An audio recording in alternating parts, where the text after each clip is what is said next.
Going into the fire. That is not just for firefighters. Today is Wednesday, April 1st, the 5th week of Lent. Going into a fire, you would do so for somebody that you love. Going into a burning building, house, or vehicle to save them. You'd also do it by entering into their time of trial and suffering, that when we cannot save their body, we'll be there for their spirit and their soul all the way to the end. There's also the going into the fire of standing up for the truth, even in a time of conflict and disagreement. In the readings for today, we had two stories of going into the fire. We have lessons how to survive these fires. The first is from Daniel chapter 3, the story of the three young men, Shadrach, Meshach, and Abednego, and King Nebuchadnezzar. The king wanted all the people of the land to worship his gods, in particular, a golden statue he constructed. The three young men refused. They refused to violate the first commandment, and with that the king ordered that they be thrown into a white-hot furnace. This is the response of the three young men as they got ready to be placed in the furnace. There is no need for us to defend ourselves before you in this matter. If our God, whom we serve, can save us from this white-hot furnace and from your hands, O king, may he save us. But if he will not, know, O king, that we will not serve your God or worship the golden statue that you set up. That statement, that prayer, is a testimony for us. It's faith that God can protect them, but also an acceptance of whatever God's will be.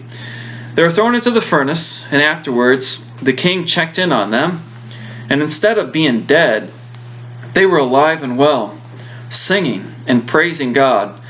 And there was a fourth among them who looked like a son of man. And when King Nebuchadnezzar saw that, he said, "Blessed be the God of Shadrach, Meshach, and Abednego," because he saw how their God saved him from the fire. The second story of entering into the fire is John chapter 8, when Jesus is surrounded by Jews who are plotting to kill him. And Jesus said, "You are doing the work of your father." The Jews said, "Our father is Abraham." And Jesus responded, "If your father was Abraham, you would not be trying to kill me." And the gospel continues. This is not politically correct, but this is what Jesus said. "Your father is the devil. He was a liar and a murderer from the beginning. You are doing his work." Jesus was not in a furnace at this time. He was not in hell. But the minions of hell were putting the heat on him as they prepared to crucify him, and he withstood it. There are lessons surviving spiritual fires, or the fires of this world. A couple lessons for us. Number one is faith. You got to have faith that God is real, not just an idea. God is as real and more real than the fires of this world that can burn us. God is as real and is more real than a virus that is making us sick and for some taking their lives in this world. Got to believe that God is real. The second is you got to have God's favor.